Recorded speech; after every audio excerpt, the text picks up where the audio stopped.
Okay, ध्यान से सुनिए। निस्संदेह इस भौतिक जगत के सारे जीव महामाया के बस में हैं, जिसका कार्य उन्हें त्रिविध ताप के अधीन रखना है।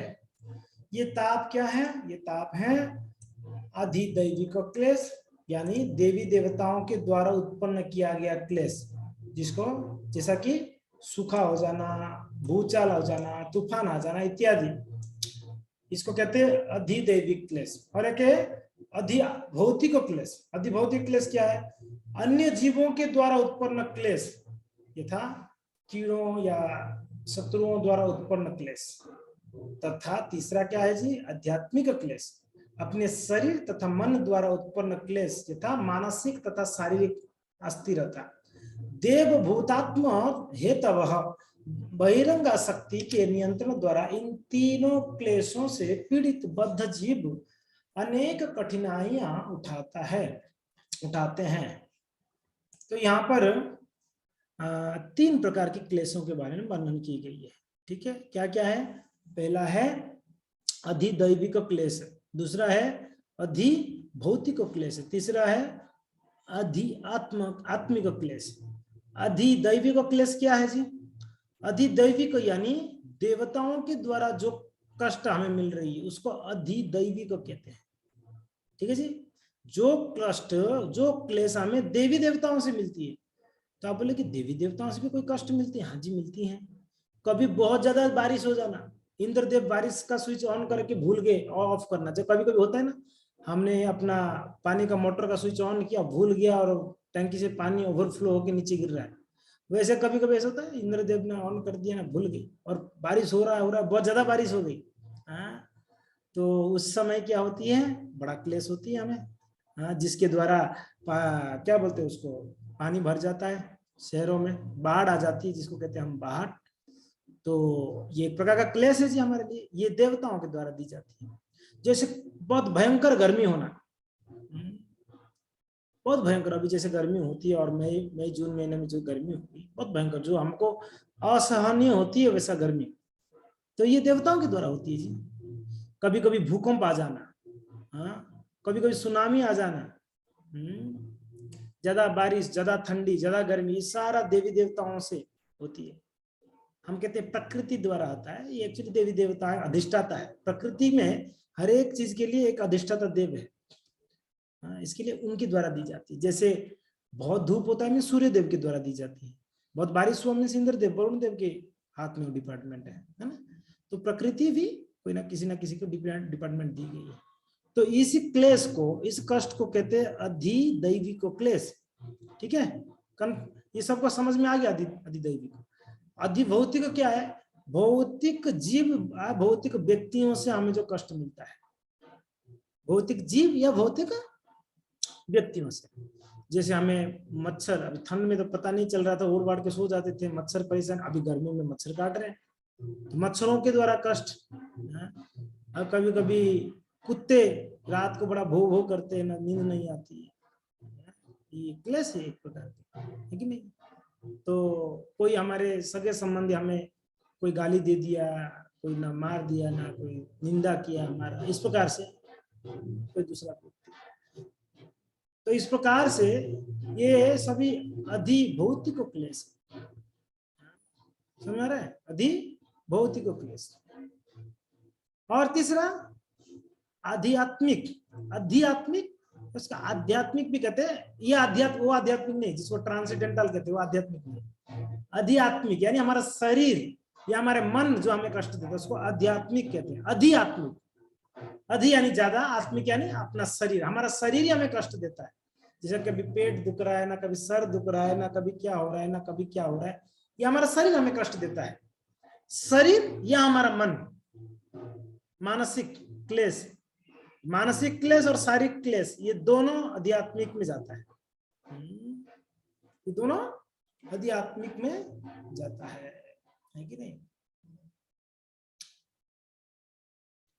तो इस प्रकार से ये सारे जीव जो है बहिरंगा शक्ति के नियंत्रण में जब होते हैं, वो लोग इस 3 तापों से हमेशा पीड़ित रहते हैं। हमेशा पीड़ित रहते हैं। और इससे कोई नहीं बच पाता है जी, इससे कोई नहीं बच पाएगा। चलो बहुत गर्मी है तो आप थोड़ी समय एसी में बैठ सकते हो जी, तो क्या होता है, मान लो आप खूब एसी में बैठा तो उसका रिएक्शन क्या होता है, स्किन डिजीज, स्किन कैंसर होता है ज्यादा एसी में रहोगे तो। अगर आधी दैविक क्लेश से बचने जाओगे, आध्यात्मिक क्लेश होगा। आपने क्या किया, ज्यादा धूप से बचने के लिए एसी में रहा दिन रात, तो हुआ क्या, आपको स्किन डिजीज हो गई, आपका शरीर ही आपको क्लेश देने लगा। होता है, राइट, सही बोला आपने, हाँ यस। तो क्लेश से तो कोई नहीं बच पाएगा जी। आगे प्रभुपाद जी कहते हैं और 4 चीज उसको एक्सप्लेन कर रहे हैं, 7 प्रकार, ये 3 प्रकार का हमने अभी चर्चा किया, प्रभुपाद जी आगे कहेंगे और 4 प्रकार के, जन्म मृत्यु जरा व्याधि, बर्थ ओल्ड एज डिजीज और डेथ, ये 4, जन्म मृत्यु जरा व्याधि। और 3 क्या है, अधिदैविक, आध्यात्मिक और आदि भौतिक, ये 3 क्लेश। तो टोटल कुल मिलाकर कितना क्लेश हो गया जी, 7 प्रकार के क्लेश हो गया। तो हम सब भी 7 क्लेश से नहीं बच पाएंगे। यहाँ जो भी इस संसार में आया उसको भुगतना ही भुगतनी है। अभी क्या आप बोलोगे फाइन थैंक यू करके, कोई बोलेगा हाउ आर यू, तो फाइन बोलोगे, कहीं का फाइन है, कहीं ना कहीं से लपटे हुए हैं इस दुखों से जी, कहीं ना कहीं से हम दुखी हैं, फाइन नहीं है हम कोई भी। तो आगे प्रभुपाद जी क्या कहते हैं देखते हैं, आगे कहते हैं, बद्ध जीवों के समक्ष मुख्य समस्या है बारंबार जन्म लेना, बुढ़ापा आना, रोग आना या तथा मृत्यु का होना, ये 4 प्रभुपाद कहते हैं। इसके अलावा ये 3 के अलावा और 4 भी है, जन्म लेना, जन्म बड़ा दुखदाई है जी, कितना दुख है जी, जन्म तो हैप्पी बर्थडे होता है, दुख कैसे हुआ, बहुत दुख है जी। शास्त्रों में वर्णन की गई है, जब व्यक्ति माँ के पेट में रहता है तब उसको 9 महीने तक बड़ा विकट स्थिति में रहना पड़ता है, बहुत कष्टदायक स्थिति होती है माँ की पेट में, हिलडुल नहीं पाएगा, बेचारा कुछ बोलना चाहे तो बोल नहीं पाएगा, भूख लगता होगा तो किसको बोले जी, माँ के पेट में, बहुत तकलीफ है जी। बड़ा बंधन है, माँ का पेट बहुत बड़ा बंधन है, चारों तरफ ना मल मूत्र ना पीप ना कफ ना मज्जा मांस हड्डियां रक्त, सभी के बीच में वो ऐसे पड़ा रहेगा, वो भी ऐसा सीधा नहीं, एकदम हाथ ऐसे, आप देखा बच्चा का पोजीशन माँ के पेट में, देखा होगा कभी हॉस्पिटल में गया होगा ऐसे, पूरा ऐसे मोड़ा मोड़ी होके ऐसे रहेगा। मैं तो सोचता हूँ उसको सर्वाइकल कैसे नहीं होता है, हम कभी ऐसे बैठ जाते हैं, ऐसे बैठे सर्वाइकल हो जाता है, वो ऐसे ही रहता है 9 महीना तक बेचारा, बेचारा, सही बात है ना कितना समय तो कैसे रहना पड़ता है उसको, बड़ा तकलीफ है जी। माँ अगर खट्टा खा लेती है तो बच्चा को बड़ा जलन होता है, उसका स्किन बहुत सॉफ्ट होता है जो पेट में रहता है, तो उसको बहुत जलन होगी। माँ तीखा खाया तो बच्चा को स्किन जलन होगी। तो बताइए फिर कुछ कर नहीं पाएगा बेचारा जी, और ऊपर से उसको उल्टा लटका के रखा जाता है, उसका मुंडी नीचे रहता है, पैर ऊपर रहता है, ऐसे रहता है जी ऊपर, बड़ा तकलीफ झेलता है जी। तो जन्म कोई मीन्स हमको खुशी होती है जब बच्चा जन्म होता है, वाह वाह मेरा बेटा हो गया ना मेरा बेटी हो गया, बेचारा कैसे कैसे स्थिति से बाहर आया उसको ही पता है। हम सबका स्वागत ऐसे हुई है इस संसार में, हम सबका स्वागत ऐसे हुई है जी, हम सबका ऐसे स्वागत, बड़ा कष्टदायक है जी। इसलिए प्रभुपाद जी इसको दुख कहते हैं, शास्त्र में कहा जाता है जन्म मृत्यु जरा व्याधि दुख दोषानु दर्शनम, हम सबको इस चारों में दर्शन करना चाहिए, दुख है करके।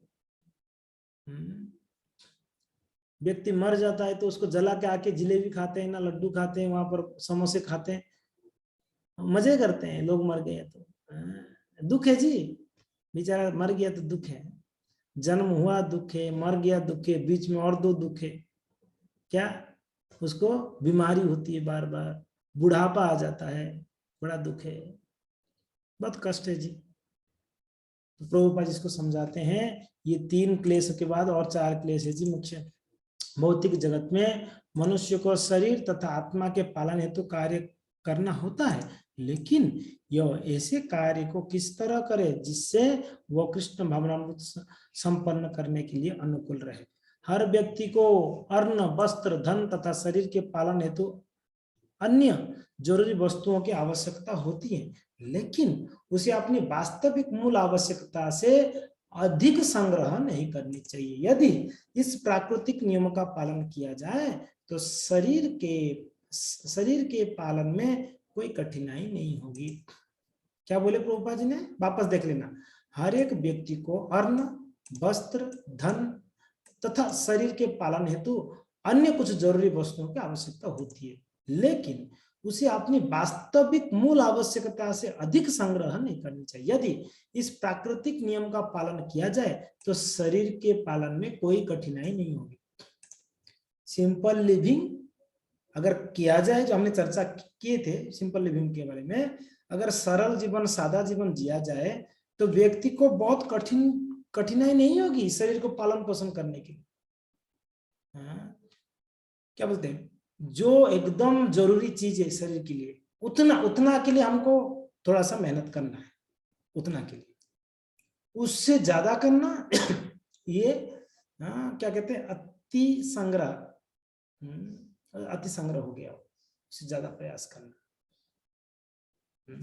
तो इसके लिए एक व्यक्ति को सरल जीवन जीने के लिए उसको आवश्यकता से अधिक संग्रह नहीं करना चाहिए।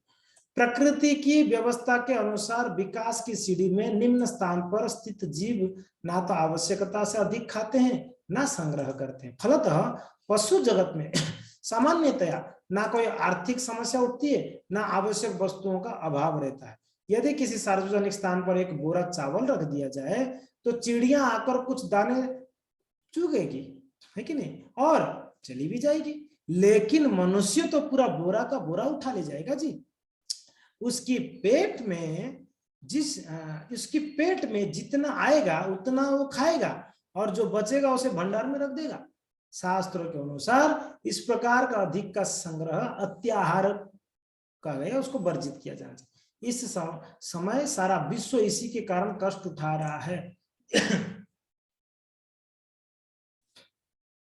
क्या है जितना जरूरी है वो तो चाहिए ही चाहिए, जो जरूरी नहीं वो भी चाहिए, जो जरूरी नहीं वो भी चाहिए। महाप्रभु के पार्षदों में एक भक्त थे, उनका नाम था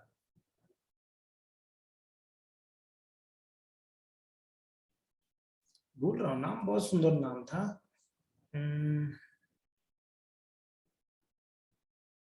बासु घोष या क्या नाम था, एग्जैक्टली याद नहीं है।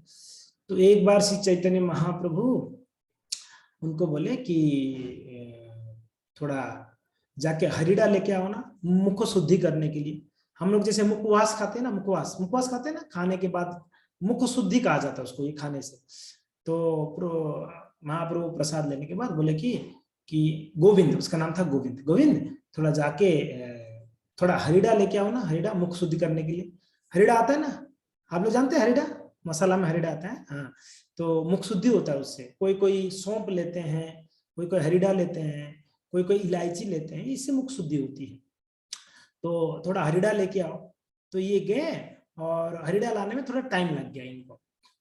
तो लेके आए तो महाप्रभु ने हरिड़ा लिए और बस विश्राम किए।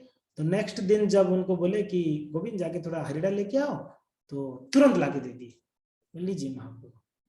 तो महाप्रभु बोले कि कल तो बड़ा समय लगाए थे, आज तुरंत ले आए। बोले ना महाप्रभु, कल मैं थोड़ा ज्यादा ही संग्रह करके ले आया था ताकि आपको कल जरूरत पड़ेगा, इसलिए थोड़ा लेट हुआ था कल।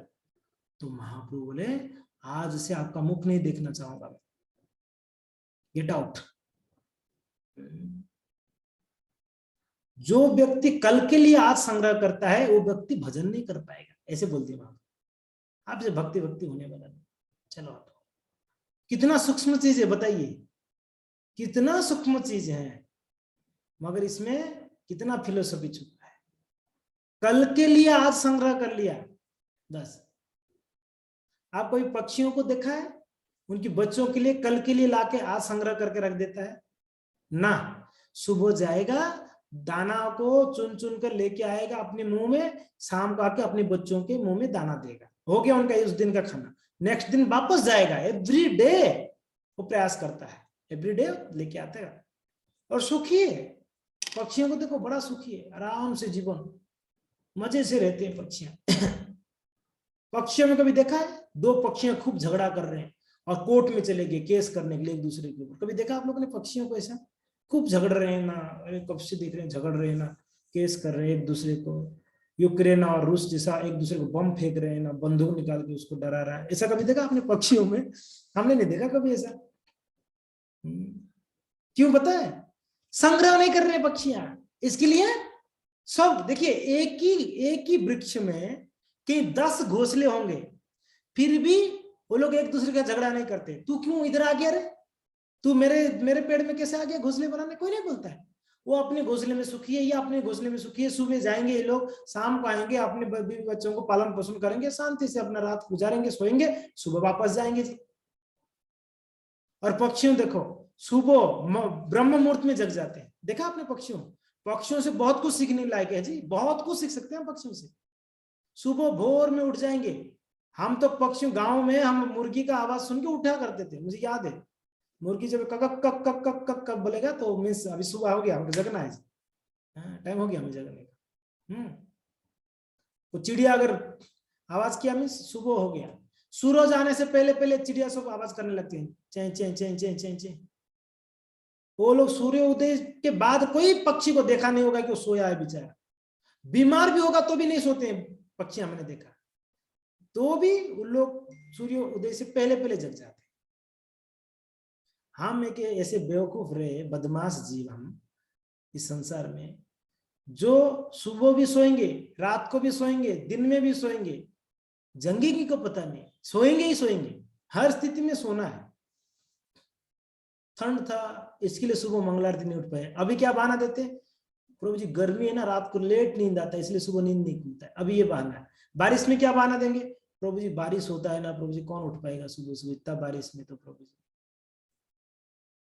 कब उठ पाएंगे कि बताइए, ठंड में नहीं उठेंगे, गर्मी में नहीं उठेंगे, बारिश, और कौन सा ऐसा मौसम आएगा आपके लिए जो उठ पाओगे, अब ये बताओ। नहीं उठने के लिए हमारे पास अनेकों बहाना सामने है, उठने के लिए एक बहाना बताओ, उठने के लिए। पक्षियों ने कभी बहाना नहीं करते हैं जी इसके लिए। बड़े डिसेंट जीवन जीते हैं पक्षी, बड़े डिसेंट जीवन। तो इसके लिए ये प्रभुपाद जी ने उदाहरण यहाँ पर लेते हैं पक्षी का। अगर कहीं रास्ते में आपने एक बोरा चावल रख लिया तो कोई पक्षी आएगा तो क्या करेगा, जितना पेट भरना जैसा उतना खाएगा, थोड़ा चोंच में ले जाएगा उसके बच्चों के। वही अगर कोई कुत्ता आएगा तो क्या करेगा, पेट भरने जैसा जितना खाना खाएगा बाकी छोड़ के चला जाएगा। एक आदमी आएगा तो क्या करेगा, बोरा को उठा के ले जाएगा। प्रभुपाद जी उदाहरण देते। तो कितना लालची आदमी देखो, कितना भुक्कड़ आदमी है, बाप रे बाप, इसको कितना भी दे फिर भी उसको कम ही लगेगा। वो एक बाबा जी भिक्षा लेने गया था कमंडल लेके, तो एक व्यक्ति बोला कि बाबा जी को इतना भर दूं इसका भिक्षा पात्र कि बार बार मांगे नहीं। वो भरा, बेचारा जितना डाल रहा था भर ही नहीं रहा था वो भिक्षा पात्र। बोला बाबा जी यार ये है क्या, ऐसा भर ही नहीं रहा है। ऊपर ऐसे उल्टा करके देखा, मुंडी था, आदमी का खोपड़ी था। बोला कि ये ऐसा है आदमी का खोपड़ी, कितना भी दे दो ये संतुष्ट नहीं होगा, ये आदमी ऐसा है। प्रभुपाद जी उदाहरण देते हैं, अत्याहार वाला उदाहरण। तो इसके लिए ठीक है जी, ऐसे एक गृहस्थ के लिए कहा गया है तो उसको 25% धन संचय करना चाहिए, रखना चाहिए सेफ में, ताकि उसको कभी जरूरत पड़े। 25%, 100% में 25% उसको संचय करनी चाहिए। मगर ब्राह्मणों के लिए नहीं है ये दूसरों के लिए, शूद्रों के लिए, क्षत्रियों के लिए, व्यवसायियों के लिए। ब्राह्मण जो अपने आप को ब्राह्मण कहता है, ब्राह्मणों को देखा आपने, सुबह जाएंगे भिक्षा आसन करेंगे, जो मिला उस खा के मस्त। और ब्राह्मण को कोई टेंशन नहीं, क्योंकि ना उसके पास है नहीं कुछ, टेंशन क्या लेगा। अच्छा जिसके पास है उसके लिए टेंशन, जिसके पास नहीं है। हमें अनुभव है, हम गांव में हम ऐसे गर्मियों के समय में बाहर सोया करते हैं, घर के बाहर, हाँ, चटाई डाल के सोते थे हम ऐसे आसमान के नीचे। और घर का दोनों तरफा दरवाजा खुला रहता है, मुझे स्मरण है अभी भी खुला रहता है। तो अभी हमको विचार करके आश्चर्य लगता था, तब खुला कैसे रखते थे ये लोग, रात को कोई चोर आ जाए तो। अच्छा, चोर आके लेगा भी क्या, घर में कुछ हो तो लेगा ना, घर में ना कुछ संचय ही नहीं किया तो लेगा क्या चोर जी। हमें डर क्यों, क्योंकि ना है हमारे पास कुछ, इसलिए डर है। जब सनातन गोस्वामी पाद, हाँ, जेल से भागे थे, पहले रूप गोस्वामी चले गए थे, सनातन गोस्वामी को जेल में बंद कर दिया गया था, आप लोग सुना है ये कथा को। तो सनातन गोस्वामी पाद क्या किए, एक वहाँ जो पहरेदार था उसको थोड़ा घूस दिए, बोले देखो भाई, आपको मैं इतना धन दूंगा, आप मुझे छोड़ देना। तो भाई मैं छोड़ तो दूंगा, मगर मैं राजा को क्या जवाब दूंगा। बोला राजा को बोल देना कि हम शौच के लिए लेके गया था उसको, पता नहीं नदी में कहीं कूद गया, कहीं मर गया होगा ये बोल देना। तो बोला ठीक है भाई, पैसा का पैसा भी मिल रहा है, ऊपर कोई इंजाम भी नहीं लगेगा मेरा, और बढ़िया है। तो क्या किया उसने, उसको रिहा दे दिया, छोड़ दिया। तो सनातन गोस्वामी था और एक जो है ये थे, उनका सेवक थे, वो साथ में गए, तो साथ में गए, तो साथ साथ चल रहे थे। तो साथ साथ चल रहे थे, तो सनातन गोस्वामी पाद देख रहे थे ये डर रहा है, बार बार डर रहा है। तो सनातन गोस्वामी को थोड़ा तो शंका हुआ था। तो एक जगह में क्या था, एक जगह में कुछ ऐसे लोग थे, उनको कहते हैं क्या नाम उसको कहते हैं, भट्टाहारी, उनको भट्टाहारी कहते हैं। कुछ भट्टारी लोग थे। ये भट्टारी कौन होते पता है, ये लोग क्या करते हैं, दिन भर जो है साधु की भेष में रहेंगे, रात को चोरी करेंगे। ये भट्टारी लोग दिन में साधु की भेष में जाएंगे, द्वार द्वार जाएंगे, भिक्षा आचरण करेंगे, तो देखेंगे इसके घर में कितने लोग हैं, इसके घर पे कहाँ पर क्या है, तिजोरी कहाँ है, सब देखेंगे उसका, हाँ उसके घर पे कुत्ता है कि नहीं है, क्या है, सब देखेंगे। और रात को ये लोग जाएंगे, चोरी करेंगे। और ये भट्टारी लोग ये एक प्रकार के हैं, ये क्या करते हैं, उनकी टीम को बढ़ाते रहते हैं। कोई अगर ऐसा मासूम व्यक्ति मिलेगा ना, वो अपने उसमें से कोई लड़की को शादी करा देंगे उनके साथ, फिर उनका टीम में आ जाएगा वो व्यक्ति। कोई लड़की मिलेगा तो इनका कोई लड़का को शादी करा देंगे, उनकी टीम में, उनका टीम बढ़ाएंगे वो बहुत। ये भट्टारी लोग हैं, ये लोग एक प्रकार का डकायत है, डकायत, दारू मांस मच्छी खूब, ये लोग मीन्स असुरी जीवन इन लोग। तो कुछ भट्टारी लोग थे। तो क्या हुआ, आगे घना जंगल था, पहाड़ था, तो ये लोग पहाड़ के नीचे कुछ भट्टारी रहते थे। तो जब सनातन गोस्वामी और उनका जो उनके साथ में जो सेवक था, जब वहां पर पहुंचे, तो वो लोग बड़ा सत्कार किए, आइए आइए जी महाराज, आइए पधारिए, बड़ा संत है, आप भी संत है, हम भी संत है, आप भी सन्यासी, हम भी सन्यासी, पधारो पधारो, आइए जी। तो स्वागत किए। तो जब स्वागत किए तो इतना बड़ा प्रेम दिखा रहे थे, सनातन गोस्वामी को थोड़ा डाउट लगा। तो उनको उनका सेवक को पूछे तेरे पास कुछ धन भन है क्या। तो बोले कि हाँ जी, 7 गोल्ड कॉइन था उनके पास, 7 स्वर्ण मुद्राएं थे। बोले कि तुरंत दो इनको, नहीं तो सुबह तक हमने प्राण में नहीं रहेंगे, हम काट डालेंगे ये लोग, बदमाश लोग हैं, जो है पूरा दे दो इनको। तो 7 सोने की मुद्रा दे दी उनको। तो दे दिए, तो लोग बोले कि यार बहुत अच्छा हो गया, उनका तो विचार यही कर दिए थे, आज रात को इन लोग का गला काट देते हैं, इनके पास जो धन है ले लेंगे। पर इन लोग जब दे दिए सामने से, बोले कि चलो भाई तो दे दिया है, तो इनको कुछ किए नहीं, छोड़ दिए। तो अभी उन्होंने कहा सनातन गोस्वामी, अब आप मेरे साथ मत आओ, आप यहाँ से जाओ, आपके साथ मैं नहीं जाऊंगा, खतरा है, आप घर जाओ, मैं अकेला जाऊंगा। तो उन्होंने बोला बहुत रिक्वेस्ट किया, नहीं नहीं नहीं प्लीज आने दीजिए आने दीजिए। चलो ठीक है, तो चल रहे थे, तो ये डर रहा था और डर रहा था। तब सनातन गोस्वामी बोले इतना क्यों डर रहे हो, सब धन दे दिया ना आपने, कि और भी कुछ है। तो एक कॉइन निकाला, एक सोने का मोहर, या 8 लेके आया था, 7 दिया था, एक छुपा के रख दिया था, एक कॉइन निकाला, बोला कि एक है मेरा। तब सनातन गोस्वामी बोले कि तू मूर्ति को साथ में लेके चल रहा हूं मैं, ये भाई तू यहाँ से जा, तू अभी मेरे साथ मत आ, ये तो बड़ा खतरा है। एक कॉइन छुपा के रखा। फिर सनातन गोस्वामी वहां से निकले अकेले, फिर कोई डर नहीं था सनातन गोस्वामी, फिर कोई रुके भी नहीं कहीं पर, कहीं नहीं रुके। जंगल आया, पहाड़ आया, सनातन गोस्वामी जगन्नाथपुरी पहुंचे कैसे तैसे, सब पार करके पहुंचे। बहुत बड़ा उदाहरण है जी, बहुत बड़ा उदाहरण। जब हमारे पास जरूरत से ज्यादा रखते हैं तो हमें हमेशा भय, ये सत्य बात है कि नहीं? आप लोग बताओ, आप तो घर गृहस्थी वाले, आप लोग बताओ, ये सत्य बात है कि झूठ बात है जो शास्त्र में कहा गया है? जरूरत से ज्यादा रहता है तो हमें भय रहता है, नहीं रहता है? बिल्कुल रहता है जी। कहीं कुछ हो जाएगा, कोई चीज, अगर चोरी के लिए अगर भय नहीं तो कोई छीन लेगा भय। कभी कभी घर पे ननंद आती तो बड़ा टेंशन होता है, पता नहीं क्या ले जाएगी, ये आई है, ओहो इसको क्या देना पड़ेगा, है होती है, सही बात है, सही बोल रहा हूँ मैं ना? अरे और ये क्या ले जाएगी हमारे घर से, ये कैसे आ गई? अब बेचारी ननंद मांगे तो मना भी नहीं कर सकती, भाभी जी है, ऐसे होती है। तो बड़ा ये होती। ससुराल में अगर बेटी आ गई, बेटी अगर आ गई ना माँ के घर, तो उसका भाई सोचेगा ये क्यों आ गई, क्या ले जाएगी वापस, पता नहीं, ससुराल में रहना चाहिए ना इसको, उसको बड़ा डर रहता है हमारे धन से कुछ ले जाएगा, पिताजी से कुछ, पिताजी कुछ छुपा के दे देंगे, माँ को ये डर रहता है जी। घर पे कुछ नहीं है तो आ भैया तो क्या है, दो वक्त तक खाएगी जाएगी रहेगा तो उसका टेंशन है कुछ ले जाएगी कर, ये सत्य बात है, बड़ा भय रहता है। रामानुजाचार्य के एक शिष्य हुए कुरतालवार, बड़े प्रसिद्ध शिष्य हुए कुरतालवार, कुरेश नाम था, कुरेश, तमिल में उनका नाम था कुरतालवार। ये कुरतालवार बड़े प्रसिद्ध भक्त थे। हाँ तो क्या हुआ, कुरतालवार का कथा सुना दूं ना, कुरेश का? वैसे सुनाया आप लोगों को, फिर भी बड़ा सुंदर, अभी रामानुजाचार्य का कल ही आविर्भाव दिवस था, राइट? तो ये कुरतालवार जो थे, ये रहते थे कांचीपुरम में।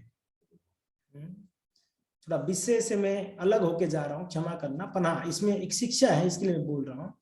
तो कुरतालवार कांचीपुरम में रहते थे, तो बड़ा धन था जी उनके पास, खूब धन था, बड़े अमीर थे, कांचीपुरम में बड़े प्रसिद्ध थे धनियों में, बड़ा धनी। और क्या था, सिर्फ धन था ये नहीं, प्रसिद्धि क्या था, बड़े दानी थे। आजकल लोगों के पास धन होता है, दान देना बड़ा मुश्किल है जी, दान नहीं दे पाते, धन है मगर दान दे, धन होने पर भी वो व्यक्ति के अंदर अहंकार नहीं होगा अगर वो दान देता रहेगा। और दूसरी बात है, जो व्यक्ति दान देता है उसका धन बढ़ोतरी होता है। ये सब ना लॉजिक से, ये सब साइंटिफिक लॉजिक से, ये सब प्रैक्टिकल से, आप लोग इसको कभी अप्लाई कर लेना। जो व्यक्ति के पास धन है, आप बोलोगे प्रभु जी आपको इतना अनुभव कैसा है, आप तो ब्रह्मचारी फकीर हो, चलो कोई दान दिया तो उसको अनुभव हो सकता है, मुझे बहुत अनुभव है जी। मुझे कहीं दक्षिणा मिलता है, किसी घर पे गए तो कोई दक्षिणा दे दिया, तो मैं दक्षिणा को भक्तों की सेवा में अगर लगा देता हूँ, मैं देखता हूँ कि दूसरे दिन वापस दक्षिणा मिल जाती है। कहीं ना कोई भक्त आगे तो ये लीजिए, ये मेरा पर्सनल अनुभव है। मैं बॉम्बे में था, क्या किसको बोलना होता है ये बात, मैं बॉम्बे में था, तो ऐसे हुआ करता, हम कहीं कीर्तन में जाते तो कोई ना कोई साथ दक्षिणा दे देते थे, कोई 100 रुपया 200 रुपया। तो यार हमारा तो कोई खर्चा है नहीं है, मंदिर में खाने को मिलता है ना, पहनने को मिलता है, रहने को घर मिला, मुझे क्या चाहिए मुझे, और तो पैसा तो ऐसे पड़ा रहता था। तो क्या करते थे, मैं क्या करता था, 200 300 400 के जब 1000 2000 हो जाता, तो हम क्या करते, ब्रह्मचारी फीस्ट, ए भाई चलो आज फीस्ट करते हैं, तो फीस्ट होता था। तो सारे ब्रह्मचारी बोलते अरे यार मायापुरवासी तो अच्छा फीस्ट दे रहा है यार, तो प्रसन्न होते। जब वैष्णव प्रसन्न होते ना, पता नहीं वापस पैसा आ जाता कहीं से, वापस लक्ष्मी आ जाता, और वापस उस लक्ष्मी को वापस वैष्णव सेवा में। और मैं आज तक ये मेरा अनुभव है जी, अगर हम धन को अगर संचय करके रखो तो मुझे पता है खतरा है इसमें, एक तो लोभ होगा, और दूसरा धन ऐसा है ना सब विचलित कर देगा दिमाग को।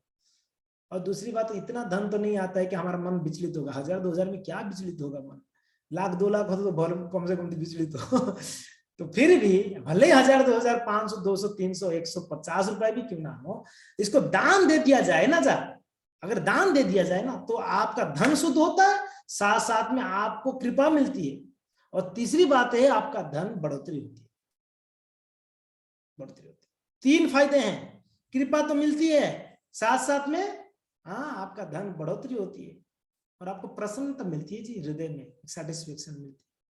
तो ये कुरेश क्या करते हैं, खूब इतना बड़ा दानी थे जी, वो उनकी जो बहुत बड़ा गेट है उनके घर पे, घर का बहुत बड़ा गेट हुआ करता, उनके घर के बाहर वो गेट में एक बहुत बड़ा घंट हुआ करता।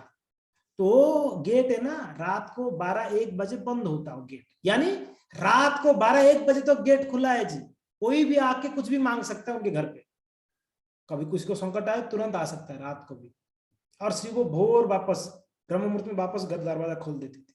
तो जब रात को दरवाजा बंद होता तो घंट बजता डंग, यानी लोगों को पता चल गया अभी कुरत आलवार का दरवाजा बंद हो गया, अभी नहीं जाएंगे, सुबह चलेंगे। समझ में आ रहा है? इसके लिए घंट लगा के रखते। रात को जब दरवाजा बंद होता टंग करके आवाज आता, तो हाँ अभी कुरत आलवार का दरवाजा बंद हो गया, सुबह चलेंगे। तो एक दिन लक्ष्मी जी पूछे इनको, अपना कांचीपूर्ण करके एक भक्त थे जो सेवा करते थे ठाकुर जी का। तो लक्ष्मी जी पूछे कि अरे कांचीपूर्ण, ये घंट का आवाज रोज सुनता हूँ, मैं पूछूंगी करके सोच रही हूँ, मगर कभी पूछ नहीं पाती हूँ, अच्छा ये घंट का आवाज कहाँ से आता है?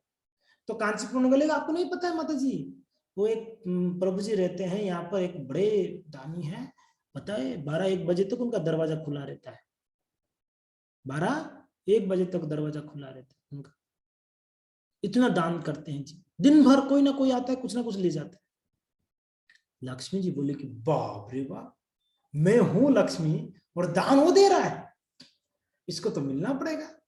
तो कांचीपूर्ण को बोले कि कांचीपूर्ण बुला के लाओ ना उनको, मैं मिलना चाहती हूँ। कौन है वो, इतना बड़ा भक्त है, इतना बड़ा दानी है, भक्त नहीं बोलिए वैसे, इतना बड़ा दानी है, मुझे तो मिलना है जी। तो कांचीपूर्ण बोले ठीक है, मैं कल बुला के लाता हूँ। कांचीपूर्ण दूसरे दिन जाके बोले कुरेश, उनकी पत्नी भी थी, उनका पत्नी का नाम था आंडाल, कुरेश और आंडाल। तो जाके बोले कि कुरेश आपको लक्ष्मी जी बुलाया है। तो कुरेश तो पहले तो बोले कि उनको बोले क्या क्या बोले, लक्ष्मी जी बुलाए? बोला हाँ जी लक्ष्मी जी बुलाए। तो पहले तो बड़ा आश्चर्य करो, लक्ष्मी जी बुलाए मुझे, और उनको पता है ये जो कांचीपूर्ण है वो भगवान और लक्ष्मी जी बात करते थे, भरतराज जी और लक्ष्मी जी से बातें होता था। तो लक्ष्मी जी बुलाए, बहुत प्रसन्नता हुई। अच्छा क्यों बुलाए लक्ष्मी जी, कुछ विशेष? बोले कि उनको पता कल ही चला कि आप बहुत बड़ा दानी हो, तो इसलिए आपसे मिलना चाहते। तो बेचारा तो एकदम दुखी हो गया, अच्छा मैं बहुत बड़ा दानी के रूप में प्रसिद्ध हुआ हूं, भक्त के रूप में नहीं, यानी मेरे अंदर कोई भक्ति नहीं है, मेरे अंदर कोई भक्ति नहीं है, मैं दानी के रूप में प्रसिद्ध हूं। ये क्या फायदा, ये सारा राजपाट, इतना धन संपत्ति, इतना नौकर चाकर दासी दास दासियां, क्या फायदा है जब लक्ष्मी जी क्या रेकमेंड की, मीन्स लक्ष्मी जी मुझे कैसे पहचाने कि ये एक दानी है। इस प्रकार का रिकॉग्नाइजेशन मुझे नहीं चाहिए, भक्त के रूप में पहचानना चाहिए। तो गए नहीं वो लक्ष्मी जी को मिलने, पत्नी को बोले चलो निकलते हैं, यहां नहीं रहेंगे, यहाँ हमारा नाम खराब है। किसके? दानी के रूप में नाम खराब हुआ है, निकलो। तो पत्नी भी इतना पतिव्रता थी जी, एक शब्द भी चू नहीं बोली कि क्यों जी इतना धन छोड़ के कहां जाना है ना, चलने के लिए बोले, पत्नी निकल गई, बस कपड़ा ले ली, 1-2 जोड़ी कपड़ा, बाकी सारा का सारा पूरा ऐसे ही का ऐसा छोड़ दिए। बोले ठीक है, कोई यहाँ का ब्राह्मण होंगे, कोई होंगे, ले जाएंगे, नहीं तो भगवान के समय जाएगा, जहां जो होगा धन का पता नहीं, हमको निकलना यहाँ से। पति पत्नी चले गए। तब जा रहे थे, जब पत्नी डर रही थी बेचारी, चलते चलते जब पत्नी डर रही थी, तो कुरत आलवार पूछे क्यों डर रहे हो इतना, कुछ है पास में? बोले कुछ भी नहीं है, मैं सब छोड़ के आई हूँ, बस एक सिल्वर का ग्लास था उनके पास, वो रख दी थी बैग में, ताकि कहीं पानी पीने को तो काम आएगा भाई, कैसे पियेंगे पानी, तो एक सिल्वर का ग्लास रख दी थी। तो उन्होंने निकाला सिल्वर का ग्लास ले आए पानी पीने के लिए। बोले कि इतना लोभ है आपका, सिल्वर का ग्लास लेके आए हो, यही सोच के लेके आए हो ना 1-2 महीना इसको बेच के खा जाएंगे करके, खा के जी जाएंगे करके, अरे इतना लोभ किसके लिए? जो माता लक्ष्मी हमको दानी के रूप में पहचानती, भक्त के रूप में नहीं, ये धन का काम का, फिर भक्ति नहीं है तो फेंको इसको यहाँ पर। तो उनकी पत्नी उस सिल्वर का ग्लास वहीं फेंक दी, रास्ते में फेंक दी, फिर आगे चले गए, बस एक जोड़ी कपड़ा लेके आगे निकले। श्रीरंगम में पहुंचे, एक भिक्षुक के जैसा रहे, राजपाट से छोड़कर आए दोनों पति पत्नी, और श्रीरंगम में जाके भिक्षा आचन करता था, जाके कौन? कुरेश घर घर में जाके भिक्षा आचन करते थे, द्वार द्वार में जाके। सोच लीजिए क्या त्याग है। वो ये उदाहरण है सब अत्याहार का, ये सब उदाहरण है हमारे सामने।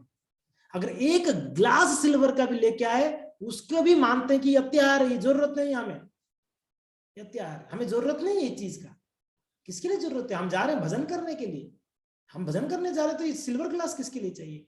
पानी पीने के लिए ये हाथ दोनों है, भागवत में एक श्लोक है बहुत सुंदर, मुझे याद नहीं है, कहते हैं अगर हाथ है तो तकिया का क्या जरूरत है, अगर हाथ है तो क्या जरूरत है, ऐसे हाथ डाल के सो जाते हैं लोग, नहीं सो जाते हैं? है जी। पानी पीने के लिए लोटा का क्या जरूरत, दोनों अंजुला है काफी है, दोनों अंजुला से पानी लेके पी। क्या जी। भूख लगा है तो क्या पेड़ खत्म हो गए क्या दुनिया में, फल निकाल के खा लो। रत समुद्र नदियां कुएं, हाँ पानी है, पानी पी लो, ये बताइए। मगर हम लोग को जीना ठाठ से, ठाठ से जीना है इसलिए परेशान है। फिर आगे आप सुना होगा कुरो तालवार 3-4 दिन इतना बारिश हुई श्रीरंगम में कि वो भिक्षाटन करने भी नहीं जा पाते थे, इतनी बारिश भयंकर। एक दिन वेट किए शायद कल बारिश थमेगा तो मैं भिक्षा मांगने जाऊं, वो एक दिन पानी पी के रह गए, दूसरा दिन भी बारिश थमा नहीं तो दूसरा दिन भी पानी पी के रहे, तीसरे दिन भी बारिश थमा नहीं तो तीसरा दिन भी पानी पी के पत्नी चू नहीं बोल रही है कि देखो भूखा मार रहे हो आप मुझे, आप तो नहीं खा रहे, कम से कम मुझे तो खिलाओ, आपका धर्म है पत्नी को खिलाना, नहीं बोली जी। वो इतना सरेंडर थी, जो मेरे पति कुछ नहीं खा रहे तो मैं क्या करूं। बस भजन करते दोनों पति पत्नी, नाम जपते दिन रात। चौथा दिन तक जब बारिश हो रहा है, पति को देख के कि बेचारा कुछ नहीं खाया 3 दिन से, मगर नाम जपना छोड़ नहीं रहे, नाम जप रहे बड़े प्रेम से। तो पत्नी सिर्फ मन में सोची, आंडाल सोचने लगी, हे रंगनाथ जी इतना परीक्षा लेते हैं आप भक्तों का, उन्होंने क्या कमी रखा आपकी भक्ति में, मेरे पति इतना तो भजन कर रहा है, आपकी सेवा कर रहा है, हाँ? आप तो वहां बड़ा बड़ा सुंदर सुंदर भोग खाते हो, 56 भोग, मेरे पति को यहाँ पर भूखे मार रहे हो। मन में बात सोची, कोस नहीं रही थी भगवान को, प्रेम एक होता है ना, प्रेम के कारण कहते कि आप तो खाते हैं प्रभु, आपको तो खूब भोग मिलता है, बेचारा आपका भक्त देखो, खुद के लिए नहीं सोची थी, पति के लिए, तो इतना सेवा भजन करते, भूखा है, सिर्फ मन में आया था बस। बस उसी समय उनके दरवाजा कोई खटखटा, ठक ठक ठक, तो पत्नी जाके दरवाजा खोली तो एक ब्राह्मण मंदिर के पुजारी एक टोकरी में वैरायटी वैरायटी का प्रसाद लेके आया मंदिर से, बोला कि प्रसाद भेजे हैं मंदिर से। बोले कौन भेजे हैं? मंदिर से पुजारी लोग भेजे।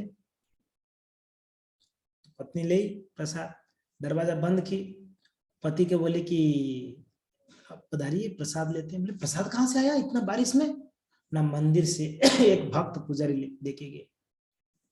तो ये विचार करने लगे कैसे प्रसाद आ गया अचानक। तो पत्नी को पूछे शंके से, आपने कुछ मांगा था रंगनाथ जी को?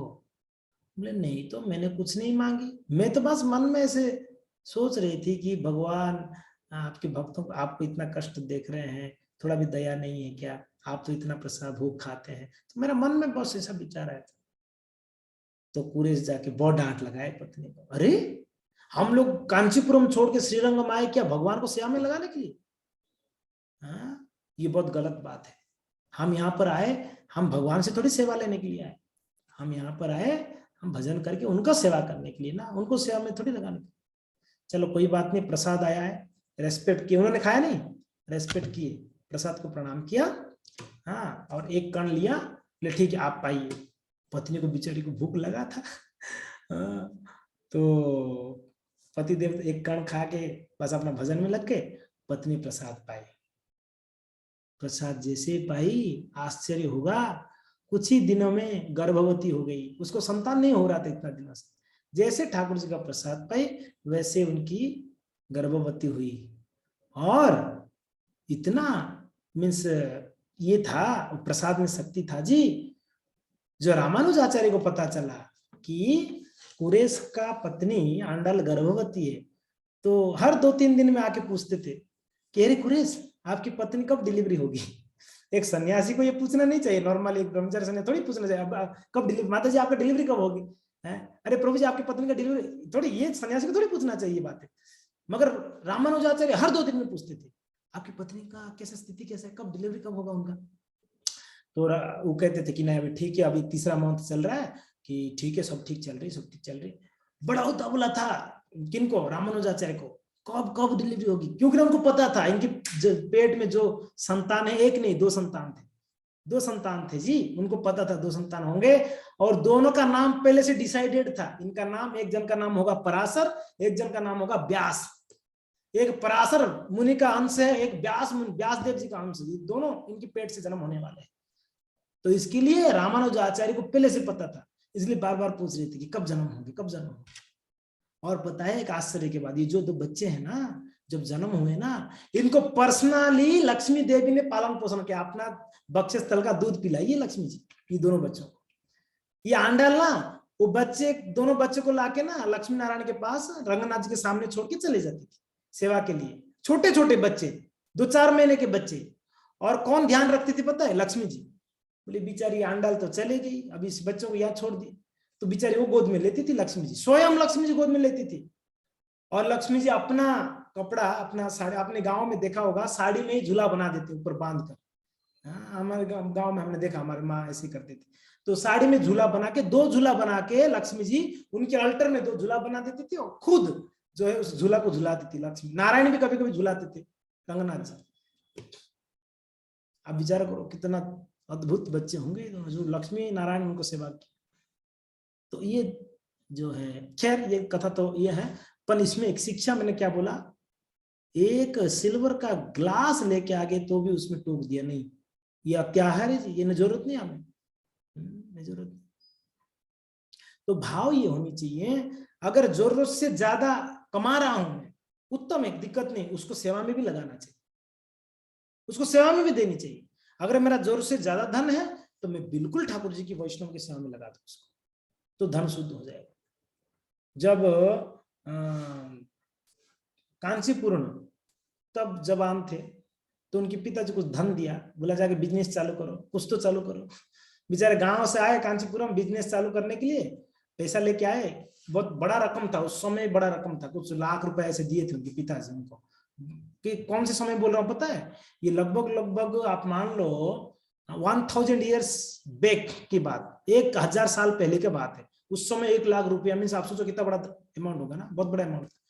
तो लेके आए, कांचीपुरम आए गांव से, कांचीपुरम में जितने साधु संत सबको बुलाया, इनवाइट किया, और बिठा के बढ़िया फिस्ट खिलाया वो पैसा से, और कई दिनों तक फिस्ट दिया सब संतों को, खूब खिलाया। पैसा खत्म होने के बाद गांव चले गए।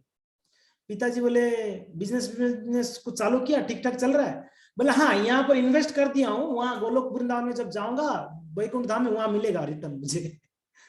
तो उसके पिताजी बोला समझा नहीं, क्या बोल रहे हो आप, बिजनेस का पूछ रहा हूँ, आप क्या बात कर रहे हो?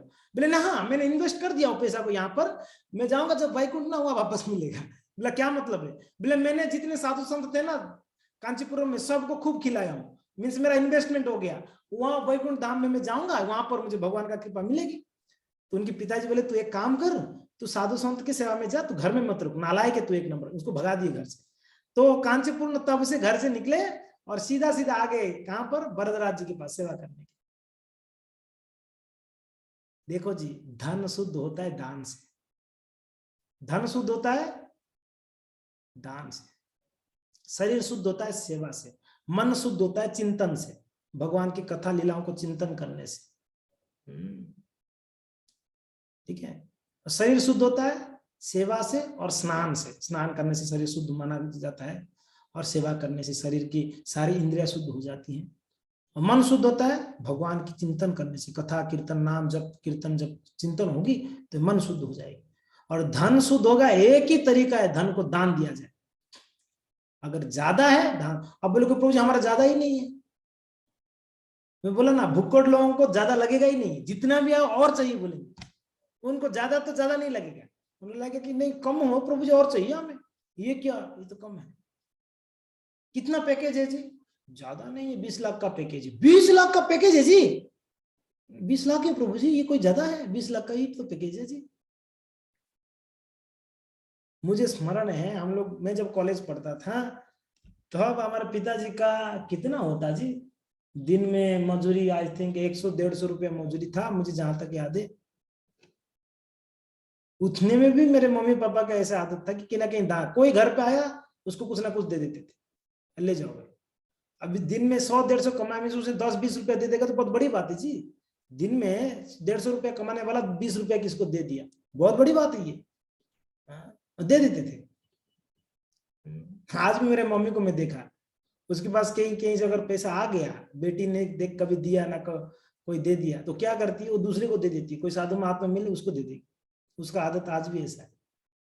खुद सुख है, सुखी है, टेंशन बाजी नहीं है।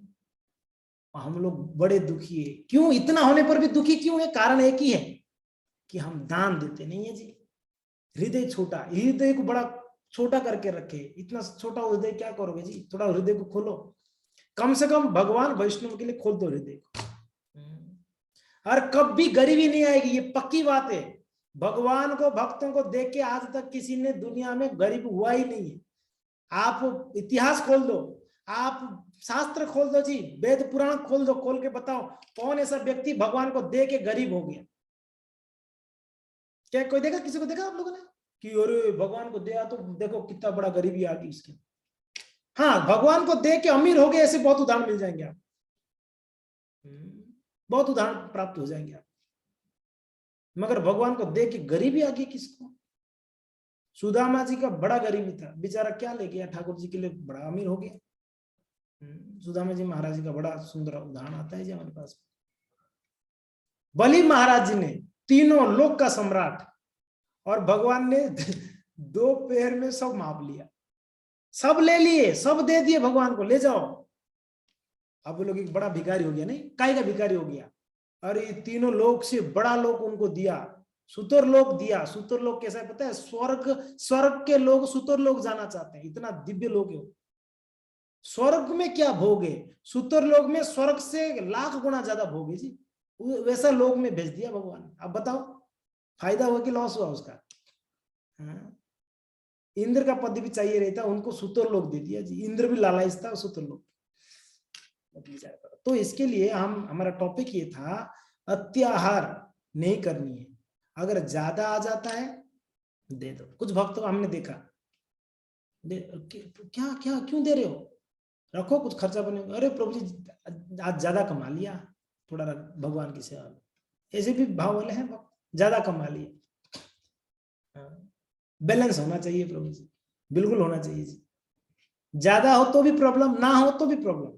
घर गृहस्थी में अगर ना हो तो भी दिक्कत है। ऐसा नहीं कि सब छोड़ छाड़ के बैठेंगे तब भी दिक्कत है, और बहुत ज्यादा हो तो भी प्रॉब्लम है। घर गृहस्थी में तब भी दिक्कत है, शत्रु पैदा हो जाएंगे। आपकी मित्र शत्रु बनेगा अगर घर पे, अगर आपका ये हो गया तो, धन बढ़ गई। इसके लिए बैलेंस रखना है, तो क्या होगा? बराबर चलेगी जीवन। तो प्रभुपाद जी महाराज यहाँ पर बड़ा सुंदर हमें उदाहरण देते हैं जी अत्याहार के बारे में, चिड़िया का उदाहरण। ठीक है जी, आगे देखते हैं। आवश्यकता से अधिक संग्रह करने और खाने से प्रयास अर्थात अनावश्यक उद्यम का जन्म होता है। देख रहे हो क्या बोल रहे हैं? आवश्यकता से अधिक संग्रह करने और खाने से प्रयास अर्थात अनावश्यक उद्यम का जन्म होता है।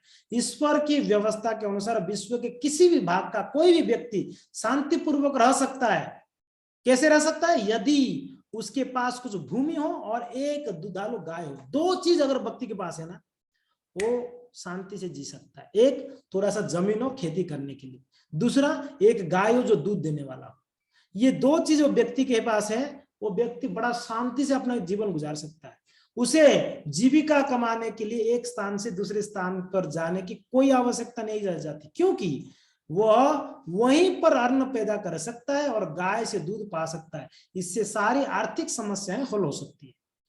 सौभाग्यवश मनुष्य को कृष्ण भावनामृत के अनुशीलन अथवा ईश्वर को समझने तथा उनके साथ अपने संबंध तथा जीवन के चरम उद्देश्य इस प्रेम को समझने के लिए उच्चतर बुद्धि प्रदान की गई है। दुर्भाग्यवश तथाकथित सभ्य मनुष्य ईश्वर की अनुभूति की परवाह ना करते हुए अपनी आवश्यकता से अधिक प्राप्त करने तथा केवल जीव को तुष्ट करने के लिए भोजन प्राप्ति के लिए बुद्धि का प्रयोग करता है। ईश्वर की व्यवस्था के अनुसार सारे संसार में मनुष्यों के लिए दूध तथा अन्न के उत्पादन हेतु पर्याप्त गुंजाइश है, लेकिन तथाकथित बुद्धिमान मनुष्य अपनी उच्चतर बुद्धि को भगवत भावना के अनुशीलन में ना प्रयुक्त करके अपनी बुद्धि का दुरुपयोग अनेक अनावश्यक तथा अनिच्छित वस्तुओं के उत्पादन में करता है। इस प्रकार फैक्ट्रियां, कसाई घर, वेश्यालय तथा मदिरालय खोले जाते हैं। यदि लोगों को अधिक सामान एकत्र ना करने अधिक न खाने या कृत्रिम सुविधाएं प्राप्त न करने के लिए, अनावश्यक प्रयास न करने के लिए परामर्श दिया जाता है, तो वे सोचते हैं कि उन्हें आदिम जीवन शैली की ओर ले लौटाया जा रहा है। सामान्यतया लोग सादा जीवन और उच्च विचार को स्वीकार नहीं करते, यही उनका दुर्भाग्य है जी, यही उनका दुर्भाग्य है। अगर लोगों को कहा जाए सादा जीवन जियो, उच्च विचार को, लोग बोलेंगे हमें तो आप पुराने जमाने में लेना चाहते हो, जीवन फीका है आप लोगों का, कलरफुल नहीं है, बेकार जीवन है, क्या खाते हो, ये भी कोई खाना है बिना प्याज लहसुन का, छी छी छी छी छी, जीवन बेकार है आप लोग का, इस मिला है मनुष्य जन्म, खाओ पियो, क्या खाते हो आप लोग यार, एक बाल स्टाइल इसके लिए रखना चाहिए उसको भी उड़ा देते हो आप लोग, क्या जीवन है आप लोगों का। हाँ, ये भी कोई कपड़ा है, धोती कुर्ता पुराने जमाने के लोग, बूढ़े लोग पहनते थे, गांव में पहनते, ये पहनते हो आप लोग, गया आप लोग का जीवन। लोग सोचते हैं कि ये बड़ा आदिवासी बना रहे हैं हमें, आदिवासी जीवन दे रहे हैं, आओ या पुराना जमाने का लोग बना रहे हैं। अच्छा चलो ठीक है, कृष्ण भक्ति यानी पुराना, अभी लोग क्या कर रहे हैं, सब जा रहे हैं फार्म हाउस में रहने के लिए। फार्म हाउस क्या सिटी वाला स्थिति है, फार्म हाउस यानी गांव का स्थिति है जी। लोग फार्म हाउस बना रहे हैं अलग से, कभी जाके हफ्ते में एक दिन रुक के आएंगे, महीने में एक दिन। लोग वापस गांव की ओर ही तो जा रहे हैं जी, वापस गांव की ओर ही मुड़ रहे हैं। एक दिन आएगा बैलगाड़ी वापस चलने वाले, मगर परिस्थिति क्या होगा, उस समय बैल नहीं मिलेंगे। हाँ जी, ये भविष्यवाणी है। एक समय ऐसे आएगा पेट्रोल नहीं मिलेगा, और मिलेगा वो तो इतना हाई कॉस्ट होगा कि लोग पेट्रोल खरीद नहीं पाएंगे, गाड़ियां बेचनी पड़ेगी जी, गाड़ियां बेचनी पड़ेगी। तो क्या करेंगे गाड़ियां ने, तो चलने के लिए बैलगाड़ियां लेंगे, साइकिल बैलगाड़ी में वापस जाएंगे लोग। साइकिल में जाएंगे तो साइकिल चलाने के लिए वो शारीरिक शक्ति भी नहीं होगा उस समय लोगों के पास, तो क्या करेंगे फिर लोग। अभी देखो जवान लोग कोई काम नहीं कर पाते, इतना आलस हो गए, शरीर में उतना शक्ति नहीं रहा, क्योंकि ना खाना क्या खाते हम लोग, थर्ड क्लास का खाना, बिल्कुल कोई पौष्टिक नहीं है उसमें। हम शंकर सनिताय प्रभु जी आए थे, उनको राइस सर्व किया, तो ये कोई राइस है, बेकार राइस ही खाते हो आप लोग। हिमालय प्रभु को पूछो, हंस रहा है हिमालय, क्या बोले प्रभु जी, ये कोई राइस है, बेकार। राइस तो गांव में खाते हैं, राइस इतना सुगंधित होता है राइस, यहाँ का राइस आपने देखा कभी, बासमती नाम दिया है, काय का बासमती, कोई सुगंध नहीं। हमने देखा गांव में बासमती राइस की खेत के 1 किलोमीटर दूर से सुगंध आ जाएगा, पता चले ये कहीं ना कहीं बासमती राइस लगाया किसी ने, इतना सुगंध है जी, नॉर्मल राइस का इतना सुगंध है, बासमती छोड़ दो आप। पॉलिश्ड राइस मिलते हैं बासमती के नाम पे, इंडिया गेट ना दावत ना नूर, क्या क्या वैरायटी राइस मिलती है, मगर कोई दम नहीं है उसमें। खाते तो हम लोग बिल्कुल भूसा खाते हैं, भूसा समझ रहे हैं, वो जो धान होता है ना, कूटने के बाद भूसा निकलता है, वो भूसा खाने जैसा ही राइस है, कोई दम नहीं। राइस रोटी में क्या दम है आजकल, वो सब यूरिया डाल के क्या क्या डाल के उसको पेस्टिसाइड डाल के वो बना ये उगाते हैं, तो उसमें भी कोई दम नहीं रहता है, खाने के बाद भी बीमार रहते हैं हम लोग। हमने गांव में देखा, गांव का जीवन कभी कभी सोचने से लगता है यार कहाँ फंस गए आके शहर में, एक बढ़िया था गांव। हाँ जी सच बोल रहा हूँ, हमारे गांव में खेतों में वो आते थे गायों को लेके, गाय चराने, ग्वाले 4-5 ग्वाले, खूब गाय लेके आते, 100-200 गाय। तो हम इनवाइट करते, जिनके पास खेत होता है इनवाइट करते कि आज हमारा खेत में गायों को रखना, शाम को आपका भोजन व्यवस्था हम करेंगे। तो वो ग्वाले ले आके गायों को उस खेत में बांध देंगे, तो गाय उस रात को रहेंगे, तो गोबर और गोमूत्र होगा उस पूरा जमीन में, तो उनका जमीन इतना उर्वर हो जाएगा, बढ़िया फसल होगी जी। और वो फसल में उगने वाला जो धान होगा ना, जो गेहूं होगा, उतना ताकतवर होगा। आज बोल क्या करते हैं, कौन गोबर और गोमूत्र यूज करता है जमीन को उर्वर करने, नहीं, पेस्टिसाइड डाल देते हैं, वो क्या है, ये तो केमिकल है जी, ये केमिकल है। एग्रीकल्चर पढ़ाते हैं, क्या एग्रीकल्चर में पढ़ाते हैं, एग्रीकल्चर में क्या पढ़ाते हैं, कोई भाई सास खेती करने के लिए एग्री हो तो एग्रीकल्चर पढ़ाए उनको, कोई खेती के लिए एग्री नहीं तो एग्रीकल्चर पढ़ाएगी क्या, एग्रीकल्चर पढ़ा क्या कर रहे हो ना, ये होटल खोला हूं, अच्छा एग्रीकल्चर पढ़ के क्या कर रहे हो, जूता सिला रहा हूँ, मोची बन गया, एग्रीकल्चर करके क्या किया ना, ऑफिस में कंप्यूटर, फिर एग्रीकल्चर क्यों पढ़ा तू? अगर खेती नहीं करना तो एग्रीकल्चर पढ़ा क्यों, बताओ, कोई मतलब। तो देखिए ये प्रैक्टिकल है ये जीवन। प्रभुपाद जी ने यहाँ जहां जो जो चीज बतला रहे हैं ना जी, हाँ, ये फैक्ट्रियां इस प्रकार से अनावश्यकता के जो जरूरत में उसका इच्छा को पूरा करने के लिए हम लोग क्या करते हैं, फैक्ट्रियां, कसाई घर, वेश्यालय, मदिरालय ये सब खोल रहे हैं। ये सब जरूरत है? वेश्यालय जरूरत है दुनिया में? क्या जरूरत है? मदिरालय जरूरत है? मदिरालय समझ रहे हैं, ये शुद्ध वर्ड में प्रभुपाद जी ने यहाँ बताया मदिरालय।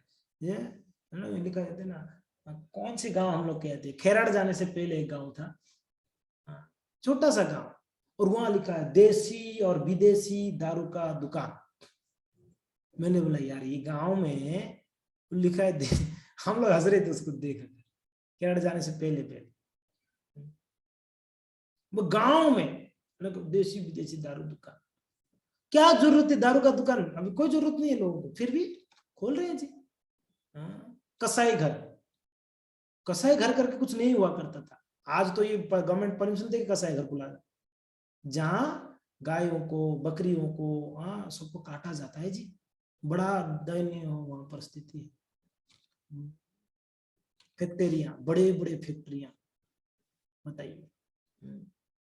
तो ये सारा अनावश्यक, जो जरूरत नहीं है उसको उत्पादन करने के लिए, इंद्रिय भोग, इंद्रियों को तुष्ट करने के लिए। तो प्रभुपाद जी कहते हैं लोगों को अगर सादा जीवन उच्च विचार कहा जाए तो लोग बोलेंगे कि भाई ये लोग हम लोग आदिम जीवन में वापस लेना चाहते हैं इसके लिए कोई इसको स्वीकारते नहीं। प्रभुपाद जी लास्ट में कहते यही दुर्भाग्य है, यही दुर्भाग्य हमारा। गांव में रहने वाले गांव में रहो, शांति से रहो, बढ़िया से रहो। शहर में रहने वाले शहर में रहो, जीवन को सादा कर लो। मान लो हम शहर में, कोई दिक्कत नहीं, अपने जीवन को, अपनी जरूरतों को इतना कम कर लो, इतना कम कर लो, तो कोई टेंशन नहीं है। तो खैर आगे का प्रभुपाद जी क्या बोलेंगे उसका हम चर्चा करेंगे, ठीक है जी। थोड़ा हम स्लाइड को मैंने आपको दिखा देता हूँ, करेंट स्लाइड, ठीक है, ओके जी। सो भक्ति की प्रतिकूल षड लक्षण क्या क्या है, 6 दोष क्या क्या है, अत्यार, प्रयास, प्रजल्पन, हेमाग्रह, जनसंग, लोल्यम। मनुष्य जीवन सादा जीवन होना चाहिए और उच्च विचार होनी चाहिए, ठीक है, ये हमने पढ़ा। आगे भगवान कृष्ण की 3 शक्तियां चर्चा किया, एक अंतरंगा शक्ति है, दूसरा है तटस्था शक्ति है, तीसरा है बहिरंगा शक्ति। तटस्था शक्ति में कौन है जी, तटस्था शक्ति में जीव है। जीव कभी तो अंतरंगा शक्ति की ओर जा रहा है, कभी बहिरंगा शक्ति की ओर जा रहा है, मगर वो तट में रहता है। और अंतरंगा शक्ति क्या है, श्रीमती राधा रानी या लक्ष्मी देवी, उनके अंश। और इसके अंदर कौन आते हैं, महात्मा आते हैं, भक्तिमय सेवा, ये दोनों अंतरंगा शक्ति के अंदर, ठीक है जी। बहिरंगा शक्ति में कौन है, महामाया देवी होती है, जो दुरात्मा होते हैं, इंद्र तुप्ति वाले होते हैं, ये बहिरंगा शक्ति के अंदर, ठीक है जी। तो अगर जीव महामाया के अंडर में आएगा तो दुरात्मा बनेगा, इंद्र तृप्ति करेगा। जीव अगर राधा रानी की यानी अंतरंगा शक्ति में आएगा तो महात्मा बनेगा और भक्तिमय सेवा करेगा, सिंपल बात है, ठीक है, ये हमने चर्चा कर लिया। त्रिविध ताप का चर्चा किया, 3 प्रकार का ताप क्या क्या है, एक है अधिदैविक, एक अधिभौतिक, एक आध्यात्मिक। और अधिदैविक क्या है जी, देवी देवताओं के द्वारा दिया गया क्लेश, जिसको कहते हैं सूखा हो जाना, तूफान आना इत्यादि इत्यादि। अधिदैविक भौतिक क्लेश अन्य जीवों द्वारा उत्पन्न तथा यथा कीड़े से, शत्रुओं से इत्यादि। और आध्यात्मिक क्लेश यानी अपने शरीर तथा मन द्वारा उत्पन्न यथा रोग। बद्ध जीव का 4 समस्या है, क्या क्या है जी, जन्म, मृत्यु और बुढ़ापा, बीमारी, ये 4 बद्ध जीव का समस्या है, ठीक है। तो क्या कह रहे अत्याहार के बारे में, अधिक भोजन करना या अधिक संग्रह करना। मनुष्य समाज और पशु समाज में अंतर, उदाहरण क्या दे रहे हैं, चावल और बोरा, ठीक है। और आगे श्रील भक्तिविनोद ठाकुर जो है टीका बताएंगे।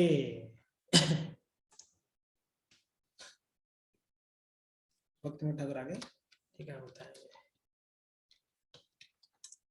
ठीक है जी। हरे कृष्णा।